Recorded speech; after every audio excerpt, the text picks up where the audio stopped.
going to show you today is so typical of these cars because of the age. I recommend that when you get one of these cars, just pull all 4 door panels and do interior door panel maintenance. So we have a 123 here that the driver's power window won't work. But I want to fix this driver one because that's the one that you really need. You know, you pull up to your coffee stand, you'd really like to have the window go down. Since you need to pull the door panel anyway, don't worry about the switch yet. You can check your fuses, of course.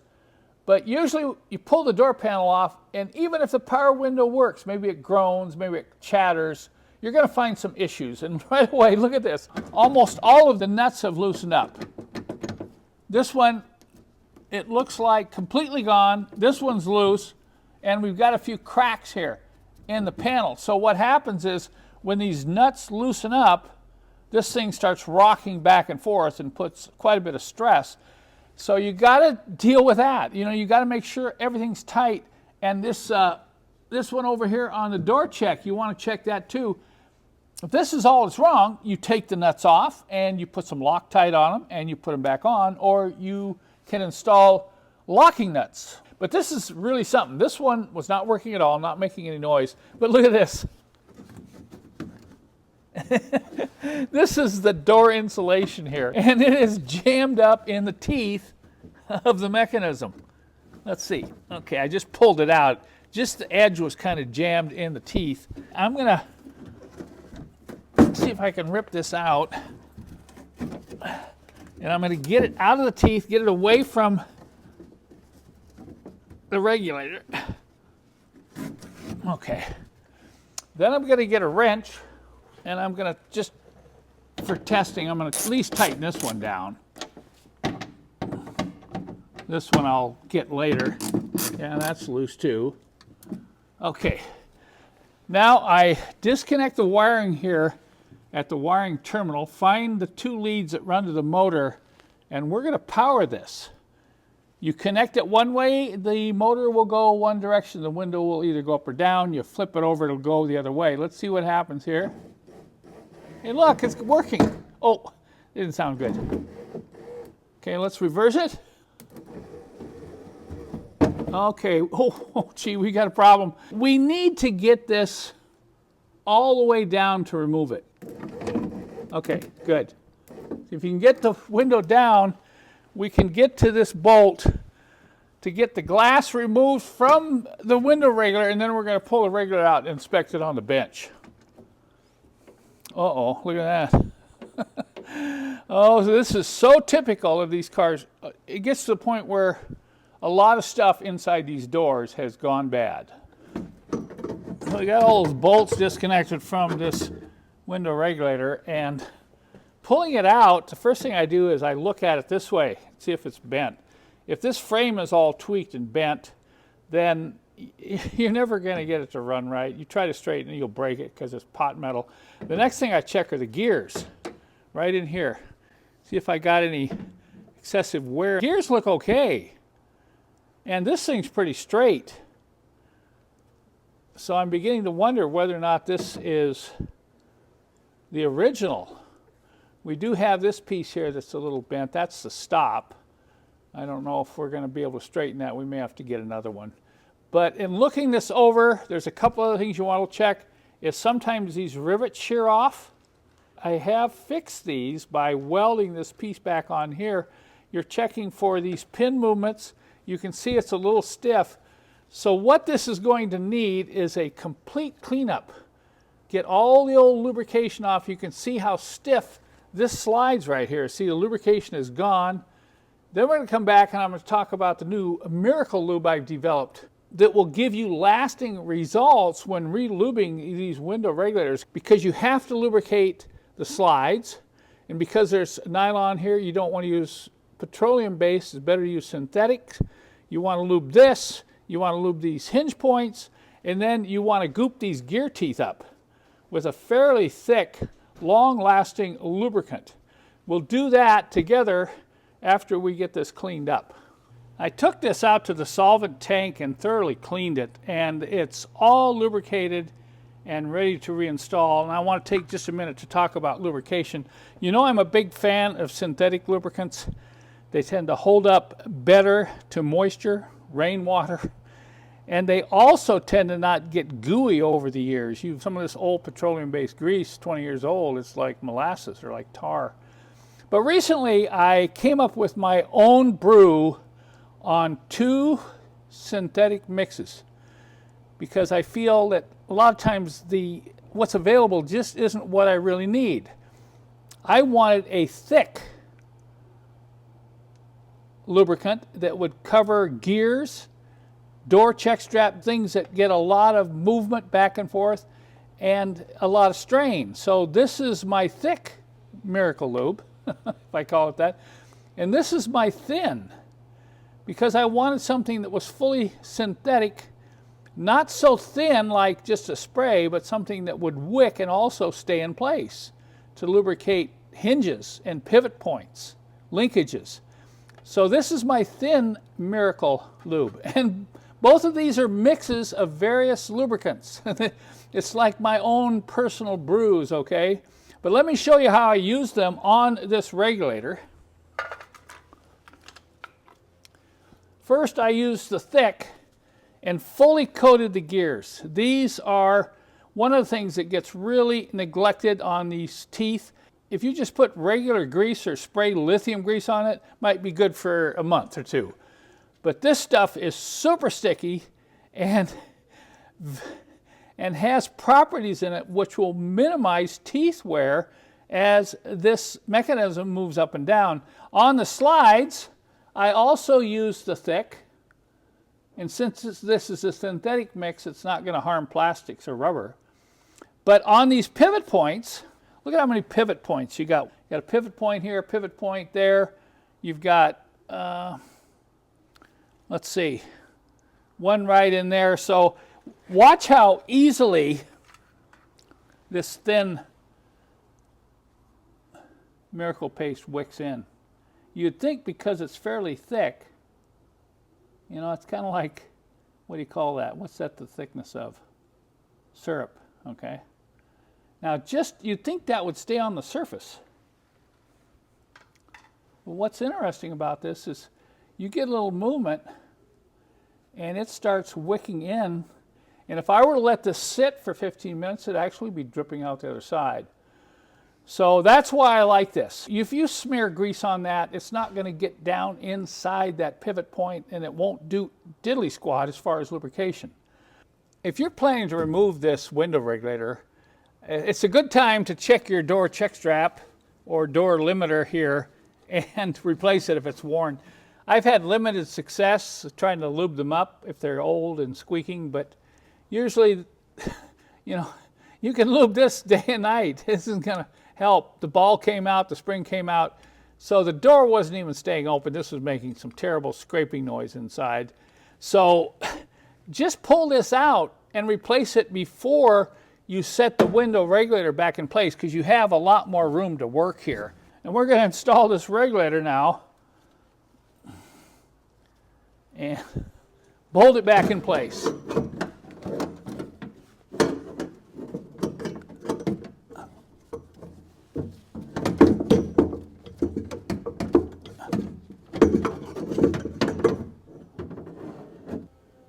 I got the window regulator all lined up and installed these nuts. I put Loctite on every one, blue thread locker, and I'm ready to exercise this. Usually I run it up and down 4 or 5 times just to exercise the lubricant. But before I do this, I'm going to lubricate these window channels. You know, these things get old and hard, and the glass is really dragging along here. And the best lubricant for this is silicone spray. I'll put silicone spray right in the groove, and when I get down to here, I'm going to have to let it run like this. Oh, my nozzle's leaking. Okay. And then I'll come over on this side, same thing. I'm going to have to run it and let it run down in along the glass. I will have to do a little glass cleaning when I'm all done there. Okay, let's see how it works now. We'll power this up direct. Look at that. That's about the speed that they should run up. when they're working properly. And then I'll reverse it. You hear the noise, the smoothness of operation. That is what lubrication can do.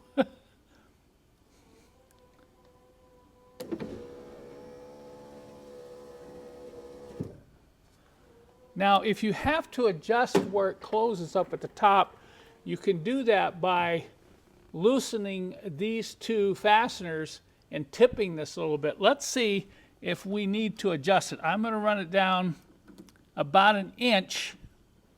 Okay. See the gap?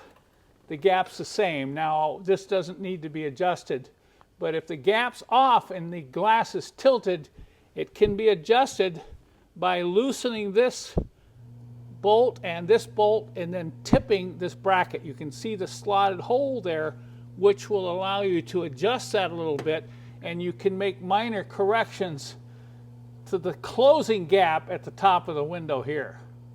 Before I reinstall the door panel, I'm going to want to connect this wiring and make sure the window's working from the switch. Don't put the door panel back on until you're absolutely sure the window is moving up and down with the switch in the center console. Now I'm going to take you to the back door on the left side here, and let's see how that window regulator is operating. We've already pulled the door panel. Here's something I've done to modify my test leads on my jumper pack, is I have these clips that can just unplug, and then I have a banana plug that I can test different types of plugs like this one here. So it's a green and black wire. I'll plug these in, and let's see what is going to happen with this window. Oh, look at that. Ouch. Anybody want to guess from watching the previous scenes in this video what is wrong with this regulator? Oh. So if you see this happening on your old power windows in your Mercedes, you need to deal with it. If you keep running it like this, you're probably going to burn out the motor or bend the actual mechanism.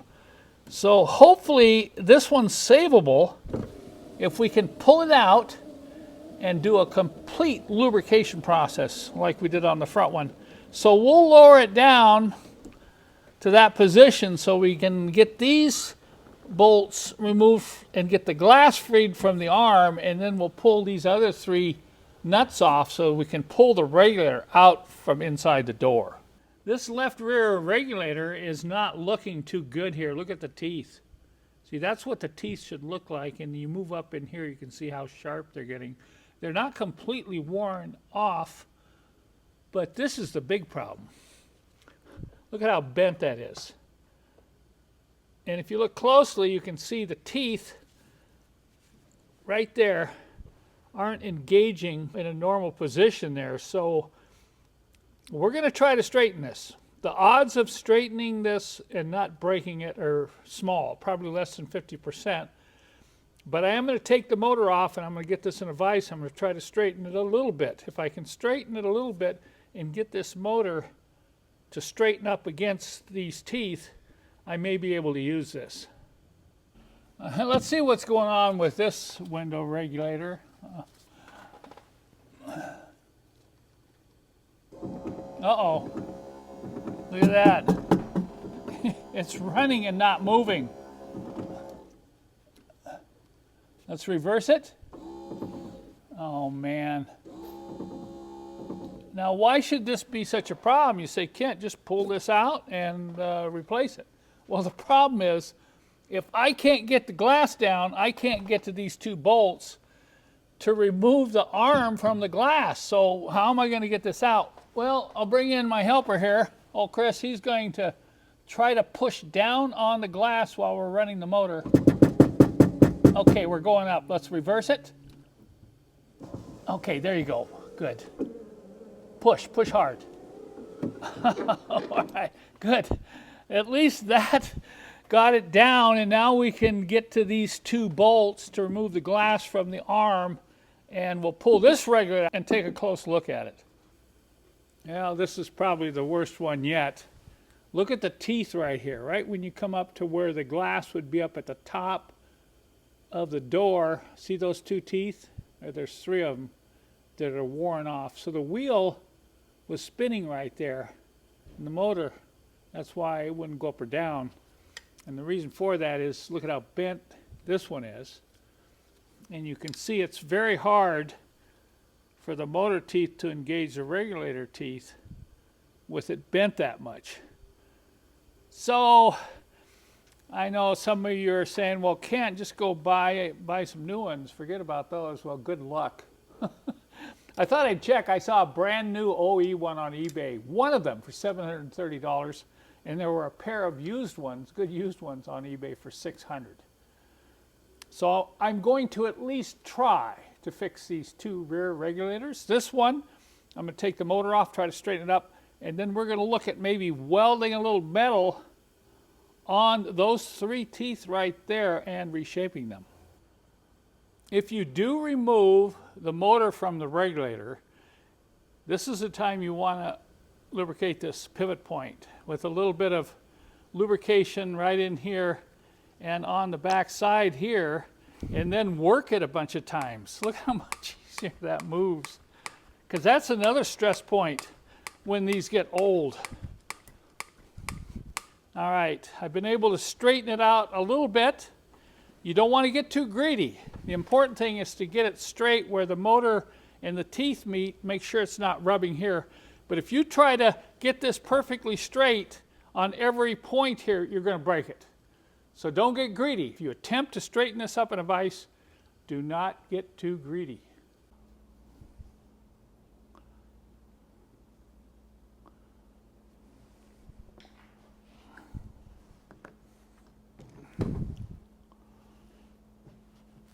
Before I take the time to put this back in the door, I'm going to test it. You know, we did kind of tweak this a little bit, you know, just very carefully.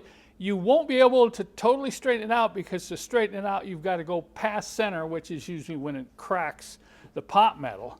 So that's as good as we're going to get it. Let's see how it sounds. Wow. That's nice. Okay, so we're going to stick this in the door, and hopefully we've been able to rescue another rear 123 window regulator. Okay, I'm going to cross my fingers here because I don't want to spend $200 to $300 for a used window regulator for old Spence here. Let's see how this one works. Oh, nice. It's not chattering. It's not as fast as the front one. Probably needs to be worked up and down to lubricate that window channel that we put the silicone grease in. Nice. All right. All right. We got the left rear done. I'm going to end the video here because it's getting quite long.